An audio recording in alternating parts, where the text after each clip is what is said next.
저희 대선평가위원회가 발족을 하면서 비대위 모임에서 제가 1년에 모두 말씀을 드렸습니다. 오늘날 민주통합당에 처해져 있는 현 상황을 제 나름대로 진단했습니다. 지난 대선에서 민주당이 잘했다면 여기 승리할 수 있었던 선거에서 패배함으로 인해서 많은 낭패감이 사회에 퍼져 있고 아직도 멘붕 상태에 빠져 있는 사람들이 많다,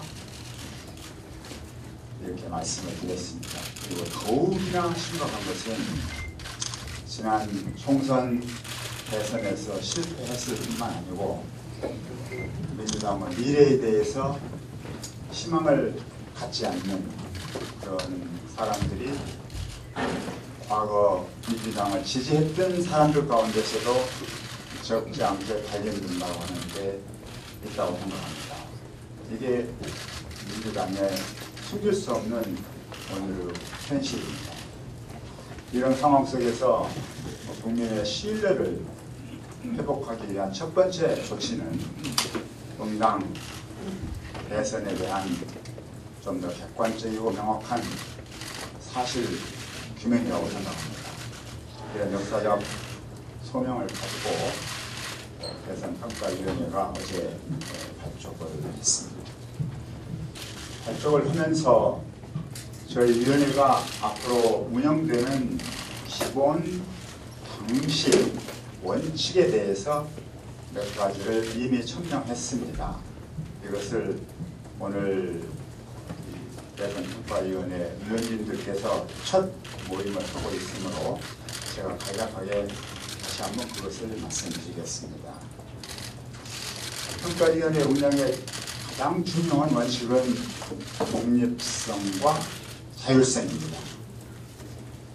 흔히 언론에 표현되고 있는 방식에 의하면 이 대선평가위원회가 비상대책위원회 산하에 있는 실무위원회, 이렇게 표기되고 있는 것을 발견합니다.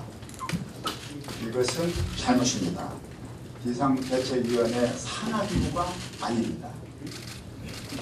민상 비대위원장이 여러 번 어제 모임에서도 강조하셨는데, 이 평가위원회는 완전히 독립적이고 자율적인 기구이며 비대위원회는 전혀 관여를 하지 않겠다고 몇 번 강조해서 말씀드렸습니다. 따라서 평가위원회가 출범 후에 있어서 첫 모임부터 우리가 강조할 점은 이 위원회의 활동은 전적으로 독립적이고 자율적이다, 이 점을 다시 한번 강조하고자 합니다.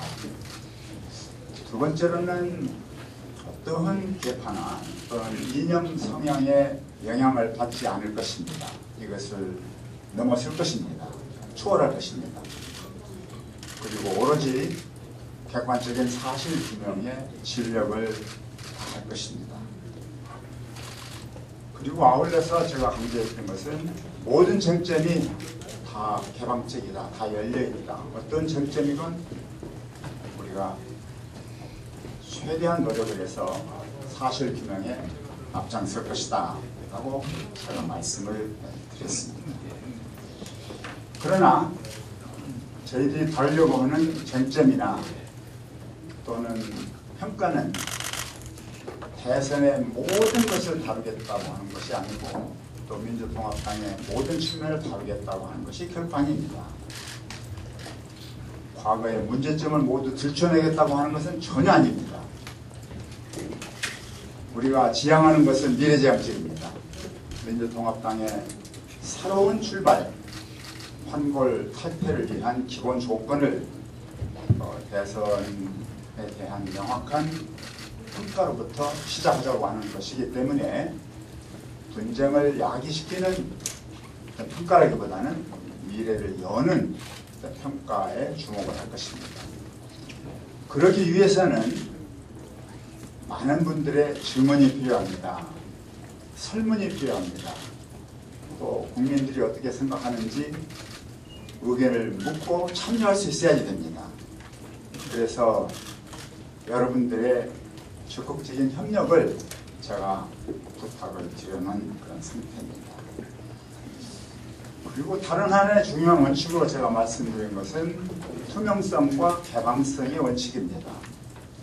위원회가 구성이 됐습니다만 위원회를 중심으로 해서 모든 걸 꾸려가는 것이라기보다는 관심이 있는 시민들 또는 국민들도 하실 말씀을 하시고 또 참여할 수 있는 개방형 평가 체제를 운영하겠다, 그렇게 이야기했습니다. 여기에 관해서는 금명간 어떠한 기술적 제도적 방식으로 이런 개방형 평가 운영을 할 것인지에 대해서 말씀을 드릴 기회가 있을 것입니다. 그리고 이 평가는 쇄신과 연결되기 때문에 객관적인 평가에 근거해서 민주통합당이 앞으로 새롭게 발전해가는 그 밑그림을 저희들이 제시할 것입니다. 그래서 이런 밑그림을 당 쪽에서 적극적으로 수용해 주기를 제가 요청을 해놓은 상태입니다. 어제 제가 말씀드렸던 것을 이렇게 정리를 했습니다.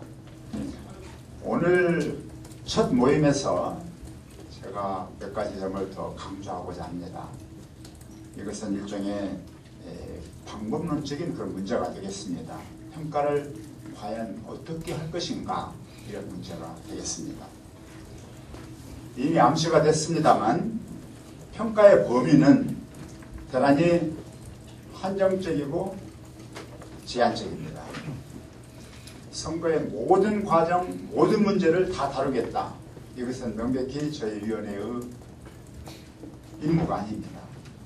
너무 확대 해석해서는 곤란합니다. 우리 위원회가 관심을 갖는 것은 다음과 같은 기본 전제, 가정 위에서 시작하는 것입니다. 충분히 가능할 수 있었던 대선에서의 승리를 가로막은 가장 중요한 요인은 어떤 것인가? 이것을 명확하게 추려내서 사실을 규명하고 그러한 사실관계가 투표에, 선거에 어떤 영향을 미쳤는가, 이것을 규명하는 것이 대단히 중요한 과제라고 생각합니다. 따라서 너무 우리 대선평가위원회의 활동 범위가 넓게 설정되는 것보다는 대단히 구체적으로, 한정적으로 이루어질 것이다, 이런 말씀을 제가 드리고 싶습니다. 따라서 적합성의 원칙이 또 중요합니다. 어떤 주제를 다룰 것이냐라고 하는 것에 대해서 내부에서 많은 토론을 할 것입니다. 평가를 어떤 기준에 의해서 할 것인가? 어떤 사람은 주관적 신념이나 또는 이념에 의해서 평가를 합니다. 저희는 그러지 않을 것입니다. 어떤 당파 입장에서 이롭냐 불리하냐, 직접적이건 간접적이건 그런 관점에서 접근할 수 있습니다. 저희는 그렇게 하지 않을 것입니다. 저희들이 하고자 하는 것은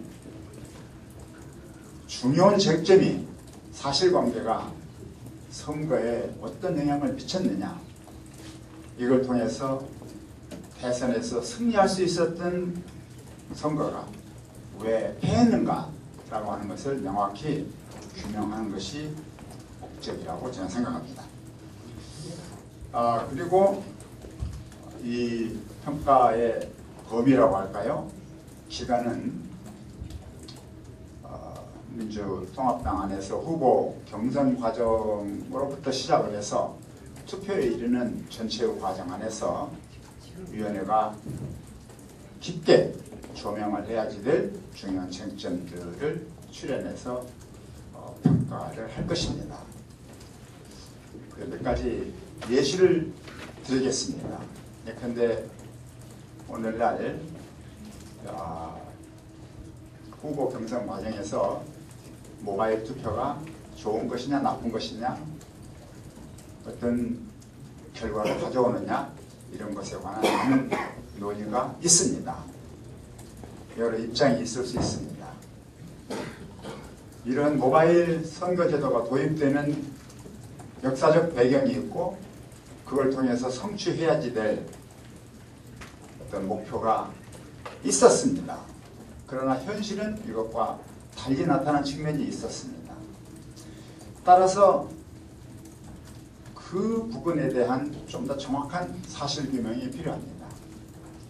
그리고 이러한 사실규명이 필요한 이유는 이러한 모바일 경선을 둘러싼 당내의 갈등이 순조롭고 합리적으로 잘 해결되지 못함으로 인해서 민주당 안에서 충분히 서로 협력해서 같이 승리를 향해서 손에 손을 잡고 뛸 수 있는 그런 대통합적인 협력의 분위기가 이룩되지 못했다고 하는 점이 배경에서 중요합니다.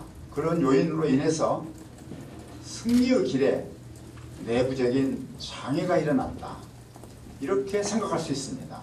때문에 바로 그러한 이유 때문에 이 문제를 우리가 살펴보려고 합니다. 여러 전문가들이 여기에 참여를 하실 겁니다. 그리고 동시에 내부의 소통 과정을 또한 저희들은 면밀히 살펴볼 것입니다. 승리에 도움이 될 수 있는 많은 제안과 정보가 있었습니다. 과연 이런 제안과 정보들이 충분히 당 내부에서 소통이 되어서 효율적인 전략 정책으로 구현되었는가? 그것을 막았다고 하면 왜 어떻게 막았는가? 그러한 구조 안에서 혹시 소통 구조가 왜곡된 것은 아닌가? 권력이 충분히 개방적이지 않았던 것은 아닌가? 하는 등등의 여러 가지 질문을 던질 수 있다고 생각합니다.